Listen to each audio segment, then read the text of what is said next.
एक गरीब मजबूर पिता व्याली या वेलाइयप्पन की यात्रा घर से शुरू होते ही उनकी झोपड़ी से रोने चिल्लाने की आवाज़ें आने लगी। वेलाइयप्पन कन्नूर जा रहे थे। गांव भर में शोक छाया हुआ था। अगर गांव वालों के बस में होता तो सब उनके साथ जाते, पर जैसे वे अकेले ही पूरे गांव के लिए यात्रा कर रहे हों। रेलवे स्टेशन वहां से 4 मील दूर था। वेलाइयप्पन अंतिम झोपड़ी को पार कर धान खेतों के मेड़ पर चलते रहे। पीछे से रोने की आवाज़ें कम होने लगी थीं। मेड़ के बाद उन्हें चारागाह पार करना था। वहाँ से पगडंडी शुरू होती थी। पगडंडी के दोनों ओर तार के पेड़ थे। वेलाइयप्पन के कंधे पर झूलती पोटली में गूंथा हुआ चावल था। उसका पानी पोटली को भिगोता हुआ उनकी बाँह को भिगो रहा था। उनकी पत्नी ने देर रात तक उसे गूंथा था। दही के साथ उसमें उसके आंसू भी मिले थे। सामने से कुट्टी हसन आ रहे थे। आदर सहित रास्ता देते हुए एक तरफ हो गए। व्याली, कुट्टी हसन बोले। कुट्टी हसन, जवाब में वेलाइयप्पन ने कहा।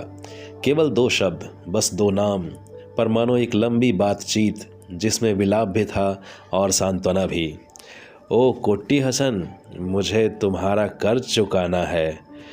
इस यात्रा के दौरान उस कर्ज को दिल पे अपना बोझ न बनाओ। ओ व्याली। कुट्टी हसन, इस यात्रा के बाद शायद मैं कभी तुम्हारा कर्ज ना चुका सकूं। कोई बात नहीं, जैसी पैगंबर की इच्छा। इस यात्रा में वही तुम्हारी रक्षा करेंगे। वेलाइयप्पन आगे बढ़े। आगे जाकर पगडंडी कच्ची सड़क से मिलती थी। फिर कच्ची सड़क नदी में जा उतरती थी। वेलाइयप्पन नदी में उतर गए। उनकी विशालता को देख उनका दिल भर आया। उन्हें वह दिन याद आया जब उन्होंने इसी नदी में अपने पिता के शव को नहलाया था, और जब उनके बेटे ने इसी नदी की लहरों में पहली बार तैरना सीखा था। ये सब याद कर उनकी आंखें गीली हो गई।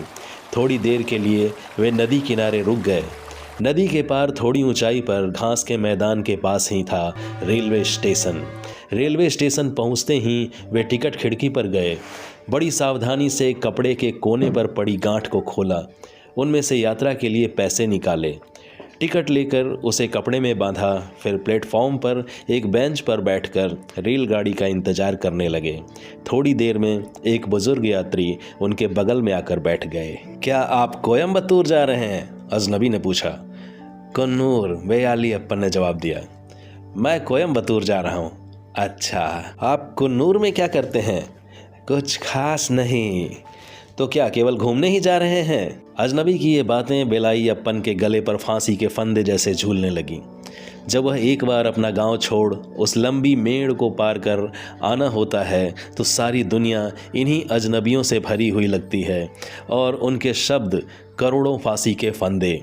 कोयम्बतूर जाने वाली रेल आ गई। अजनबी उस पर चढ़कर चला गया। वेलाइयप्पन बेंच पर अकेले रह गए। चावल की पोटली को खोलने की इच्छा न हुई।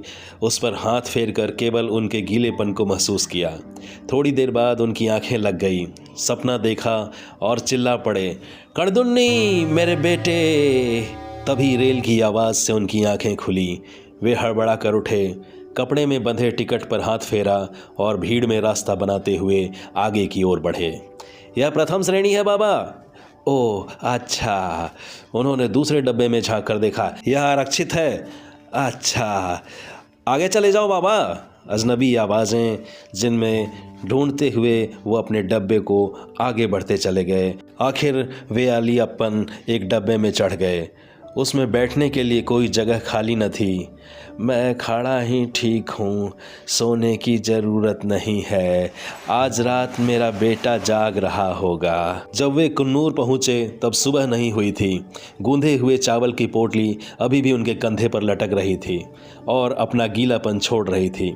वे स्टेशन से बाहर आए। सूरज की पहली किरण से अंधेरा छटने लगा था।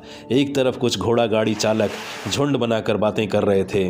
वेलाइयप्पन ने उनसे पूछा, जेल जाने के लिए रास्ता कैसे जाना होगा? एक आदमी हंसा। बूढ़ा सुबह सुबह जेल जाने का रास्ता पूछ रहा है। एक अन्य आदमी भी हंसा। बाबा कुछ ज़्यादा नहीं करना, थोड़ी चोरी कर लो, अपने आप पहुंच जाओगे। अजनबियों की इन बातों से वेलाइयप्पन का दम घुटने लगा। फिर किसी ने उन्हें सही रास्ता बताया। वेलाइयप्पन ने चलना शुरू किया। जेल के पहरेदार ने उन्हें रुका। इतनी सुबह यहाँ कैसे आना हुआ? वेयाली अपन डर गए। धीरे से कपड़े के कोने पर पड़ी गांठ को खोला, उनमें से एक मुड़े तुड़े पीले पड़े कागज के टुकड़े को निकाला। कागज पहरेदार को देते हुए बोले, मेरा बेटा है यहाँ। पहरेदार की नज़र उस कागज पर लिखे शब्दों पर टिक गई। उसका कठोर चेहरा नरम पड़ गया। कल ना, उसने सांत्वना देते हुए पूछा। मालूम नहीं, इसी में लिखा है सब कुछ। पहरेदार ने एक बार फिर उस ऑर्डर को पढ़ा। हाँ, उसने कहा, कल सुबह 5 बजे। वेयाली अपन हैरान रह गए। अच्छा बाबा, थोड़ी देर बैठकर सुस्ता लो। वेयाली अपन वहीं प्रवेश द्वार के पास पड़े बेंच पर बैठ गए। रात को मेरा बेटा सोया न होगा, बिना सोए जागा भी न होगा। बिना सोए बिन जागे वह खाएगा कैसे? उन्होंने चावल की पोटली पर हाथ फेरा। बेटे, तुम्हारी माँ ने मेरे लिए ये चावल गूंधे थे।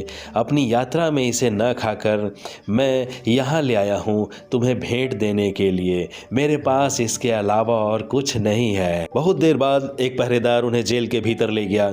एक कोठरी की सलाखों के पीछे कणदुन्नी खड़ा था। पहरेदार ने ताला खोल दिया। बाप बेटा एक दूसरे के सामने खड़े थे, बिल्कुल डरे हुए। वेयाली अपन ने आगे बढ़कर अपने बेटे को गले से लगा लिया। बोले, मेरे बेटे। पिताजी, कणदुन्नी बोला। यही शब्द, बस बाप बेटे के दुख भरे संवाद। बेटे, क्या किया था तूने? मुझे याद नहीं। क्या तूने खून किया था मेरे बेटे? मुझे याद नहीं। कोई फर्क नहीं पड़ता बेटा, अब कुछ शेष याद नहीं रखने के लिए। क्या इन पहरेदारों को याद रहेगा? नहीं मेरे बेटे। पिताजी, क्या आपको मेरा दर्द याद रहेगा? फिर कणदुन्नी जोर से चीखा, पिताजी उन्हें रोकिए, मुझे फांसी पर चढ़ाने से रोकिए।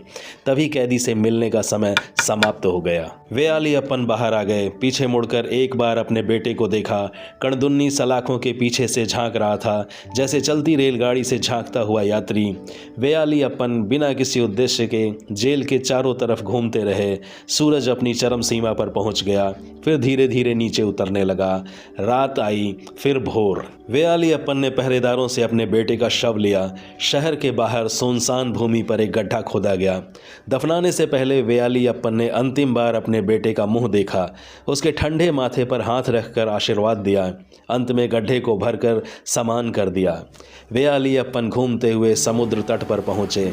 तभी उन्हें कुछ ठंडी गीली वस्तु का आभास हुआ। ये वही चावल थे जो उनकी पत्नी ने यात्रा के लिए गूंधे थे। वेयाली अपन ने पोटली खोली, फिर चावलों को रेत पर बिखेर दिया, मृत आत्मा की शांति के लिए। फिर आसमान की तरफ देखते हुए वेयाली अपन ने कहा, मेरे बेटे, तुम्हारे लिए एक मजबूर पिता के पास इसके अलावे और कुछ शेष नहीं है।